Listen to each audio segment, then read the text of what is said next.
Selamat malam teman-teman, kembali lagi di Ngobrol Santai bersama dengan saya Aula Ramadhani. Saat ini saya sudah bersama dengan mahasiswa berprestasi dari Universitas Tidar. Selamat malam Mbak. Malam. Mungkin bisa memperkenalkan diri terlebih dahulu? Baik. Halo teman-teman, perkenalkan nama saya Rizky Muktiana. Biasa dipanggil Kiki. Saya mahasiswi semester 5 program studi Pendidikan Bahasa dan Sastra Indonesia, seperti itu. Baik, mungkin saya bisa memanggil Mbak Kiki seperti itu ya? Iya, panggil Mbak Kiki saja. Nah, Mbak Kiki ini dari program studi Pendidikan Bahasa dan Sastra Indonesia. Berarti saat ini masih aktif berkuliah ya Mbak? Masih semester 5 juga. Ya, habis ini UTS juga ya. Nah, apa sih kesibukan Mbak Kiki akhir-akhir ini? Tentunya selain berkuliah ya, saya juga ya sedikit-sedikit mencari penghasilan dan relasi seperti itu Mbak Bulan. Menjadi asisten mata kuliah atau bagaimana? Ya, menjadi asisten mata kuliah juga. Wow, sangat hebat dan luar biasa ya teman-teman. Nah, berdasarkan informasi yang saya terima nih Mbak Kiki ini mengikuti program PPK Ormawa. Nah, apakah hal tersebut benar Mbak? Iya betul, jadi saya termasuk di salah satu tim PPK Ormawa Himapro di PBSI seperti itu. Berarti dari Ormawa Himapro di PBSI? Iya, dari PPK Ormawa Himapro di PBSI, dan kebetulan tahun ini itu kita mengangkat mengenai Sputik Sekar, yaitu sekolah perempuan. Mungkin bisa dijelaskan itu kegiatannya bagaimana dan di mana Mbak? Baik, jadi PPK Ormawa Himapro di PBSI sekarang kan ngangkatnya Sputik Sekar ya Mbak. Jadi Sputik Sekar sendiri itu kepanjangan dari Sekolah Perempuan Aktif, Kreatif, dan Semangat Berkarya. Nah, di dalamnya itu ada 3 kelas, di mana kelas pertama mengenai parenting dan gizi, kemudian pengolahan hasil potensi unggulan desa, kemudian yang ketiga itu ada manajemen digital marketing seperti itu. Nah, saya alhamdulillah diamanai sebagai PJ yang pengolahan potensi unggulan desa. Jadi di kelas tersebut saya bersama dengan rekan saya itu Mas Rizky. Jadi sama-sama Rizky itu menjadi PJ di pengolahan, dan kita membantu ibu-ibu dalam mengolah potensi unggulan desa tersebut. Jadi kan di desa tersebut komoditas unggulannya singkong. Nah, kita lihat permasalahan di situ dari singkong itu apa? Ternyata warga desa di sana hanya mengolah singkong ya sudah menjadi geblek. Jadi geblek itu makanan tradisional di sana, dan itu hanya diolah menjadi geblek saja. Kemudian dari kami itu mengembangkan, akhirnya ada geblek frozen dan geblek vakum, kemudian ditambah dengan sambal kacang. Kemudian juga ada inovasi lain, yaitu kami membuat bolu singkong yang kami nama itu Bonito, bolu singkong nikmat Pucung Roto. Nah, sebenarnya itu di sana sudah ada bolu singkong, tapi bolu singkongnya itu sedikit bantat gitu. Sehingga kami kayak, apa sih permasalahan kok bisa bantat? Nah, akhirnya karena saya juga memiliki background sebagai seorang siswa tata boga, akhirnya ditemukanlah permasalahan bahwa di desa tersebut singkongnya itu tidak diayak terlebih dahulu. Nah, itu yang membuat ternyata menjadi bantat. Nah, setelah kami inovasikan, kemudian diperlanjut lebih lanjut, akhirnya kami bisa membuat bolu singkong itu dengan tekstur yang sedikit empuk, tapi tidak terlalu empuk banget, karena kan kalau singkong sendiri itu padat ya. Nah, itu tapi tidak terlalu bantat seperti awalnya. Kemudian kami juga membuat singkong crispy. Sebenarnya itu adalah, kalau di daerah saya ya, saya kan Kebumen. Nah, olahan crispy itu namanya brekele, tapi saya mengenalkan produk khas Kebumen itu ke warga Pucung Roto, karena diadakan di Pucung Roto itu diperkenalkanlah geblek. Ternyata kok geblek brekele, mohon maaf. Jadi di sana itu belum ada brekele, dan kemarin sudah open PO, alhamdulillah juga sudah cukup banyak peminatnya. Berarti sudah berjalan ya Mbak? Sudah, itu berjalan dari sekitar bulan Agustus. Kalau durasi PPK Ormawa ini dari bulan apa sampai bulan apa Mbak? Kalau aktifnya itu kami mulai dari bulan Agustus, tapi sebelum Agustus sekitar Juli itu kami juga sudah melakukan berbagai proses seleksi dan lain sebagainya, hingga akhirnya lolos di di Belmawa. Kemudian itu kami mulai pembukaan di bulan Agustus, sebelum Agustus sebenarnya sudah, tapi lebih intensnya di Agustus karena kami kan liburan ya Agustus itu. Di Agustus kami benar-benar dipadatkan 1 bulan itu, mulai dari kelas parenting, kemudian kelas gizi, kelas pengolahan, kelas digital marketing, fotografi produk dan lain sebagainya, itu dipadatkan di bulan Agustus. Kemudian di bulan September itu penyelesaian bulan Agustus yang belum selesai dan kemudian kayak mengolah kembali bersama ibu-ibu. Berarti saat ini juga masih aktif, Mbak? Masih. Kemarin baru saja hari Sabtu kami dari desa membuat olahan yang open PO itu kemarin. Lalu pemilihan mengenai sekolah perempuannya itu apakah sebelumnya ada penelitian atau pencarian data-data terlebih dahulu, Mbak? Ada, jadi itu bukan menjadi satu desa yang sudah fix awalnya, karena melalui beberapa desa, itu ada desa Windusari, kemudian Pakis dan Kajoran. Nah, dari 3 desa tersebut kami survei dari data stuntingnya, kemudian data permasalahan desa yang mungkin cukup untuk kami selesaikan itu yang mana saja. Akhirnya dipilihlah yang di Kajoran tersebut karena Kajoran itu ternyata angka stuntingnya itu tertinggi kedua seperti itu. Di Kajoran itu tertinggi kedua. Kalau nggak salah sih kedua gitu. Jadi memang tinggi banget. Daerah Kajoran itu masih masuk di Magelang juga ya, Mbak? Masih, tapi itu pojok banget. Jadi dan kebetulan PPK saya itu kan di Kajoran yang di Desa Pujongroto itu benar-benar Kajoran yang sudah muncrit gitu, udah puncak banget. Jadi udah kayak nggak ada desa lagi di atasnya karena itu udah di atas gunung. Sangat terpencil. Makanya itu juga desa itu selain menjadi angka stunting tertinggi juga ternyata desa yang ini diteliti karena kayak kurang layak gitu. Jadi selain angka stuntingnya yang tinggi, ternyata mereka jarang yang memiliki jamban pribadi. Nah, itu juga menjadi salah satu mengapa kami akhirnya memilih pengabdian di situ. Lalu dari program PPK Ormawa yang telah Mbak ikuti ini, apa sih benefit yang saat ini sudah dirasakan seperti itu? Baik, benefitnya ini dari pihak Hima Prodinya atau dari pihak desanya seperti itu? Semuanya. Baik, jadi kalau dari pihak desanya terlebih dahulu ya, tentunya kalau kemarin sempat berbincang-bincang dengan ibu-ibu di sana dan warga desanya, jadi itu sudah cukup membantu ya, karena ibu-ibu yang tadinya mungkin hanya kerja di rumah, kayak kerjanya juga jadi kalau di sana itu kerjanya mereka memasukin tanah ke itu loh yang buat bibit-bibit. Oh, ke dalam plastik itu ya? Iya, dan itu setelah itu mereka nganggur gitu. Jadi menurut mereka ini adalah satu hal yang membuat mereka menjadi aktif kembali, kumpul, karena kan kalau di gunung males ya turun-turun karena jauh banget. Betul. Nah, itu membuat mereka kayak kumpul. Kemudian jadi karena stunting di sana tinggi, sayangnya mereka itu belum kayak tahu cara mengolah makanan yang benar, kayak gizi yang benar. Jadi ketika pembuatan produk MPASI dari mereka banyak yang belum tahu dan bingung seperti itu loh, kalau hari ini anaknya makan apa, besok makan apa, padahal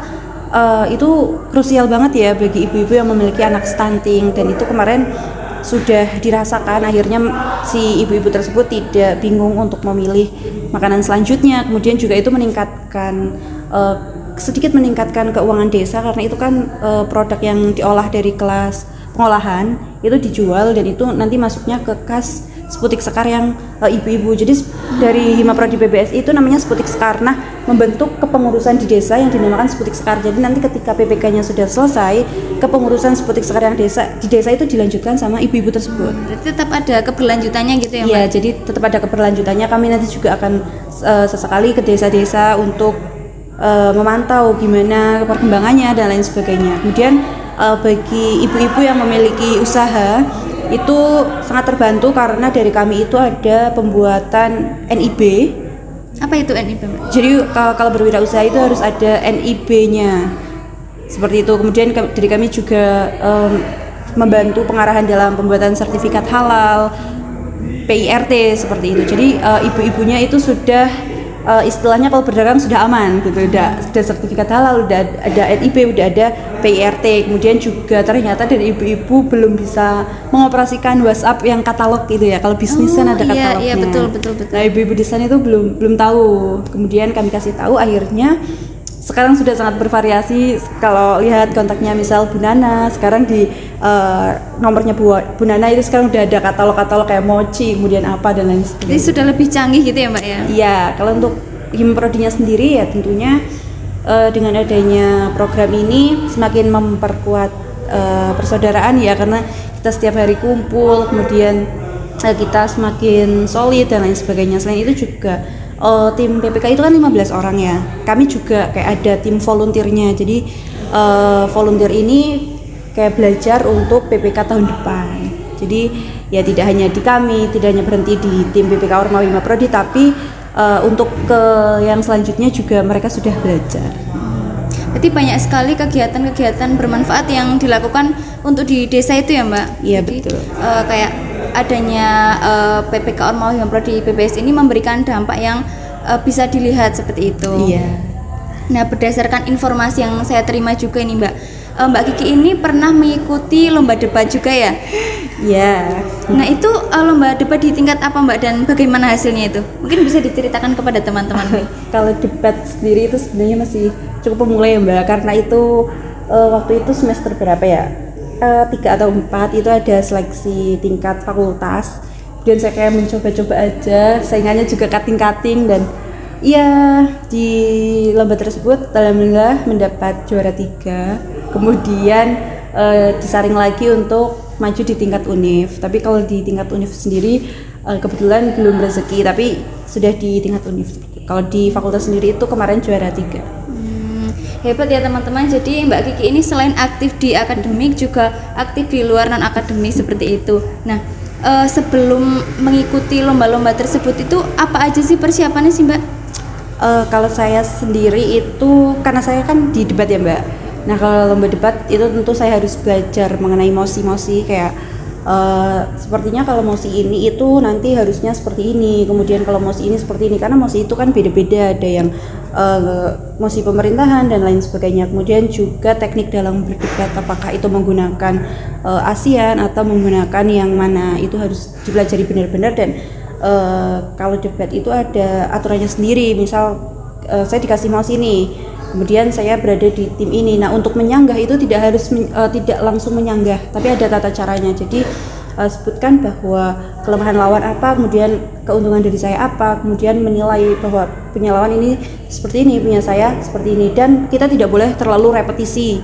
Jadi kami harus selalu membawa masih baru, dan jangan langsung katakan bahwa ini itu salah, itu tidak. Tapi sebagai anak debat kita harus paham bahwa dalam menyampaikan argumen itu patahkan dulu apa yang dikatakan lawan, kemudian susun. Misal kayak misalnya korupsi. Nah, pelaku korupsi ini harus ditindak mati atau diberantas karena seperti ini. Nah itu kita tidak bisa seperti itu, tapi kami harus kayak menyampaikan kenapa kok harus dibantai mati atau kenapa harus dihilangkan, seperti itu. Jadi ya ada tekniknya tersendiri dan itu harus dipelajari. Mbak Kiki ini belajar teknik-tekniknya itu mandiri atau bagaimana? Apakah melalui YouTube dengan melihat debat-debat yang pernah dilakukan oleh sosok-sosok di luar, atau belajar dari cutting yang mungkin pernah juga mengikuti lomba yang serupa gitu Mbak? Oke, kalau saya sendiri itu bisa dibilang otodidak ya, tapi pernah sih sebenarnya pernah mengikuti di Hima Prodi PBSI sendiri, juga ada KDMI. Nah itu pernah di KDMI belajar, tapi selebihnya itu memang belajar sendiri. Nah mungkin kalau misal teman-teman pengen join debat, itu bisa banget join di Tidar Debating Community seperti itu. Bisa banget nih buat teman-teman yang dari Universitas Tidar yang berminat di bidang debating ya Mbak, bisa mengikuti Tidar Debating Community. Nah, Mbak Kiki ini punya role model nggak Mbak di bidang debat? Oh punya, cukup banyak. Siapa itu? Yang paling Mbak suka ini siapa nih? Mas Sadam. Jadi Mas Sadam itu mungkin teman-teman bisa scroll di TikTok ya, Sadam Debat itu dari UI. Mas Sadam itu prodinya kalau nggak salah hukum, dan itu sering menjuarai debat.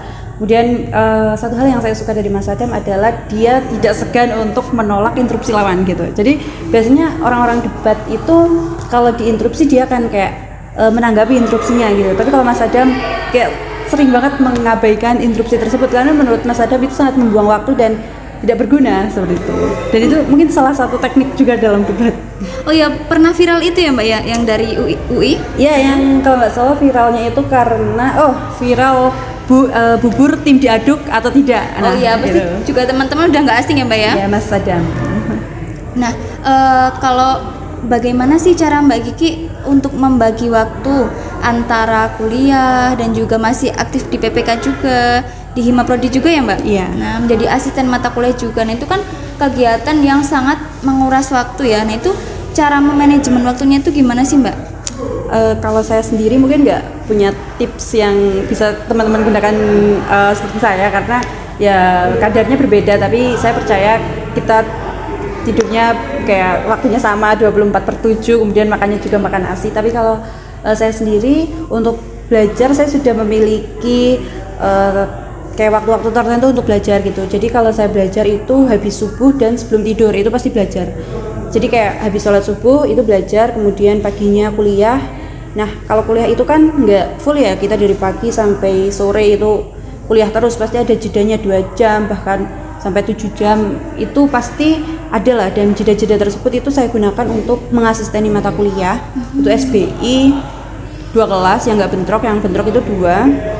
Selain mengasisteni, saya juga mengerjakan tugas kuliah gitu. Jadi saya cukup jarang pulang ke kos karena malas aja pulang ke kos karena misal jedanya nih Mbak 2 jam, terus saya harus pulang ke kos, nanti balik lagi. Dan itu kadang kalau di kos itu nggak belajar, malah tidur. Jadi mending di lobi FKIP aja, kayak memanfaatkan fasilitas kampus. Betul. Itu belajar di lobi FKIP. Kemudian kalau organisasi kan biasanya rapatnya malam ya, karena kalau misal siang-siang juga kelasnya beda-beda, jadi cukup susah untuk menyatukan semua anggota. Jadi pasti organisasi itu dilakukan di malam hari. Jadi ya cukup teratur karena udah punya porsi belajar sendiri, kemudian pagi kuliah asisten dan mengerjakan tugas, malamnya rapat, tidur lagi, besoknya seperti itu lagi gitu. Sangat luar biasa sekali ya teman-teman, manajemen waktu dari Mbak Kiki ini semua bisa diatur secara mengalir saja. Nggak perlu mungkin tidak perlu dipikirkan terlalu serius, hanya memanfaatkan waktu-waktu luang saja, seperti itu ya Mbak Kiki. Baik teman-teman, tak terasa kita sudah sampai di penghujung acara. Terima kasih kepada Mbak Kiki atas waktu yang diberikan, dan juga terima kasih kepada teman-teman yang telah menyaksikan acara Ngobrol Santai. Semoga perbincangan kali ini dapat memberikan manfaat, dan sampai jumpa di Ngobrol Santai selanjutnya.